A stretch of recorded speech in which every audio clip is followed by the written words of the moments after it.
So for step 15, attaching the rear axle, we're going to take the main axle and all the bits that we put onto it in the last step and now install it onto the chassis. And you can see that when we put in the screw and we had a ball connector on the other end, it's going to go into one of these suspension pieces that I took off the parts tree. And then that's getting snapped onto a ball connector that we put onto the chassis in a much earlier step. So both those two pieces have to be snapped down onto the chassis. Then we're going to snap those two onto the ball connectors for the rear suspension. And then this axle at the same time, I think, is going to have to be slid into the other end of the universal joint so that we can then use the grub screw to attach that to the entire suspension. So that's what we're left doing in this step. So I've pulled together what we need, a couple of screws, we've got the other grub screw and the two washers. So I'll set this up, and I think what we'll do first is let's snap on those two pieces to the chassis itself. And then maybe what we'll do is we'll attach these ends first and get those attached to the chassis as well so that we can get the shaft into the universal joint. So after taking a bit of a closer look at this, you really do need to snap on these pieces first before you do anything else, because if you were to attach those two right away, you're not going to be able to get to a place where you can push this on, because the axle and everything is going to be over top of it. So your best bet is to get these ones on. Now it does say just snap them on, and as I can't really put too much pressure on it from the top because we have the body mounts on the front, I'm going to try and push these on by hand.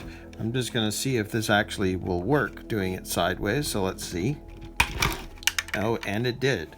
So that might be the easiest way to get those onto the ball connectors on this end, is just by snapping them on by hand and putting some pressure on either side, just so you can make sure. There we go.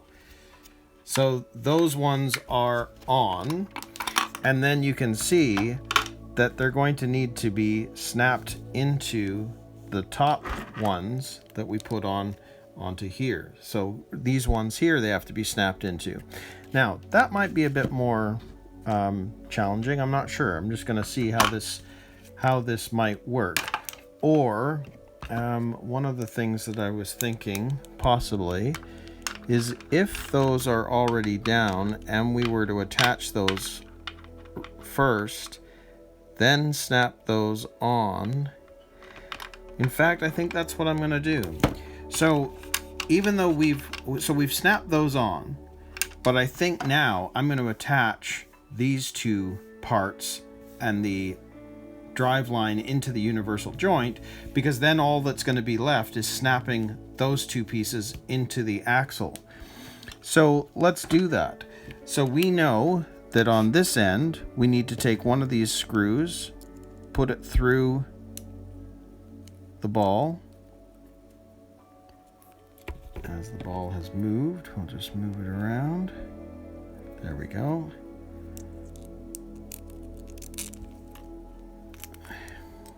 Put it through the hole. Then it's going into a washer on the other side. And then it's going to get screwed into that hole. So I think we'll do that.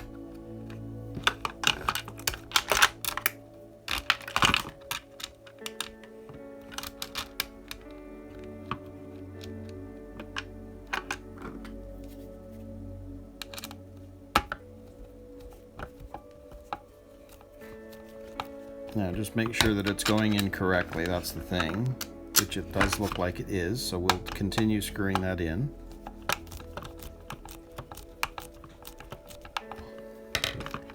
And again, because we have the body mount posts on the front, I'm going to put this to the side and screw it in that way, because I don't want to be putting any pressure on the front.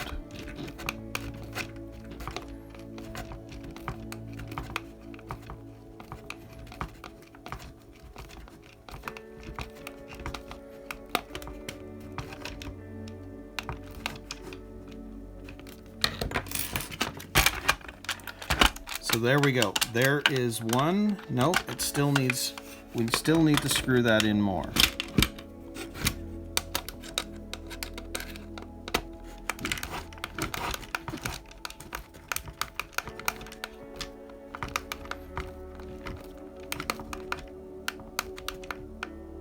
There we go. So there is one of those suspension arms attached there. So after you've got the one in, I think here's something you might want to do as well. If you remember in a previous step, I was telling you that the flat spot needs to be facing up because there's no way to turn this once everything is in place. And then how are you going to get this universal joint put, you know, have the you work with the grub screw? Well, the same thing applies here, but the difference is you can turn this now.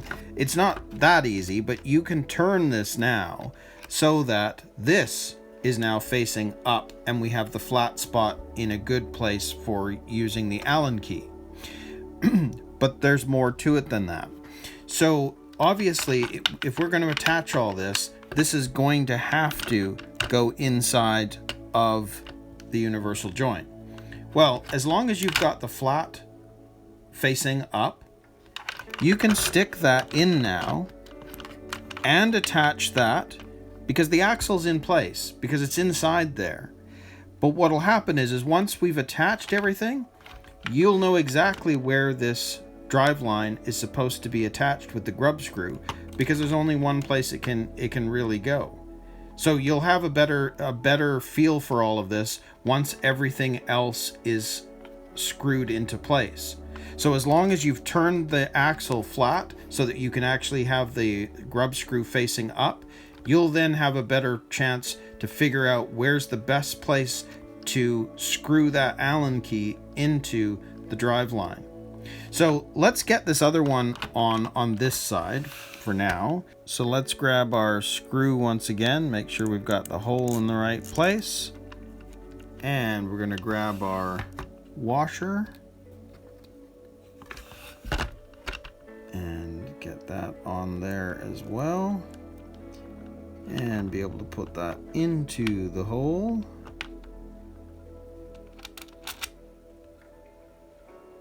And grab our screwdriver.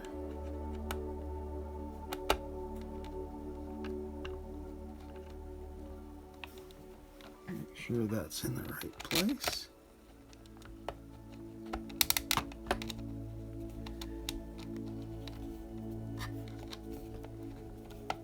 Okay, so it started. Now I'm going to see it from the side. Make sure that it is correct.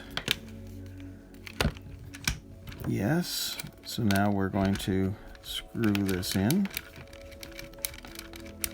And again, I just want to make sure that that is going in correctly. Yes.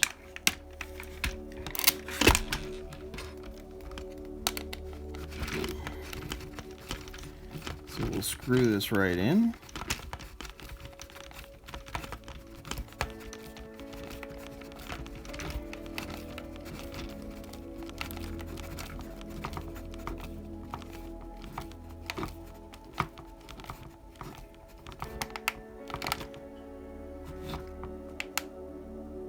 There we go. So you can see that the suspension is in, but obviously this can't come out now, right? So it's in place.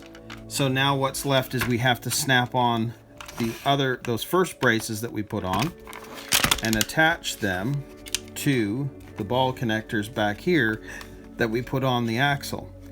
Now the question will be, can I put these on the same way as we did the other, where I'm just putting some pressure on it and snapping them on? That will be the question. And I can. So that one is on. So we'll do the same on this side. Put that on there. Reach around to the other side, and I'm going to snap it on. So there is the back end, and like I said, you can see how it's all going to move around. So you can see here, here's a close-up view. It's now all attached, so we can still have our side-to-side motion, up, down, but it's all in place. So what we have left to do is get that grub screw in place.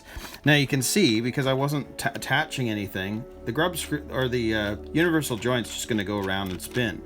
But because we turned this first, we can easily see where the flat spot is on the universal joint. So if we turn this to where you can see in there, you can see the flat spot and where it starts and where it ends. So now we can really have a sense of where the best positioning for this is. And obviously this is able to move in and out. See inside there? You can see how if you go too far, you're going to be on the rounded part. So you know approximately where this needs to be attached because of that extra movement. And if you pull this all the way back, you can see that it's definitely coming out a little bit. So I'm going to say that when we're putting this together, you're going to want the edge of the universal joint to pretty much be riding the edge of the rounded shaft part, which is going to give you that nice flat spot to work with.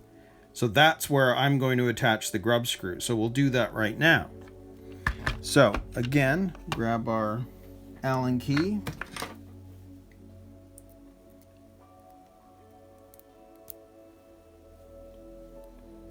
I will start screwing it in. So if I continue to move the Allen key down,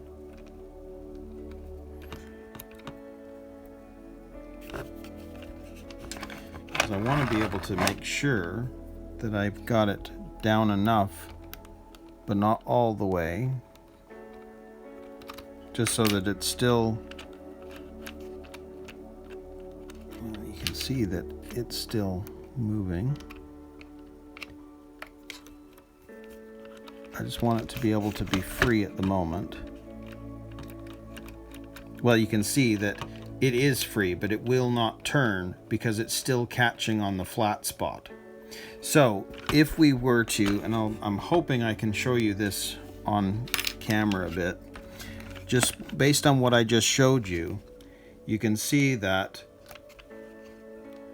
we want this to be as far over as possible. So I'm going to say that is where I want this to be screwed into.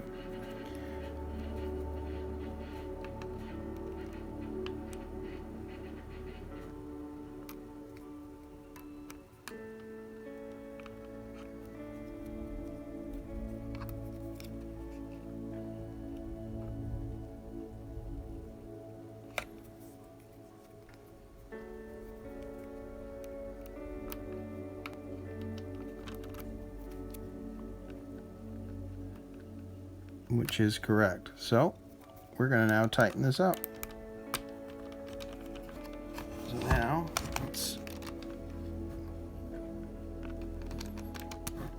and with the grub screws, I tend to tighten them as much as I possibly can onto the shafts.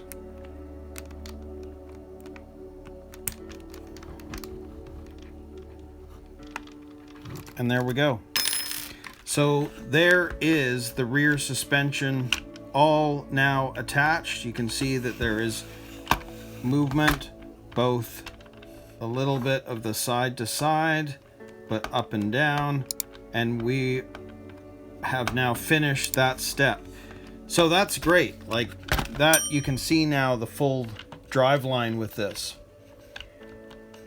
So step 15 is finished, and now we're going to move on to working on the dampers. So I'll pull all that together and we'll get started on putting the shocks together.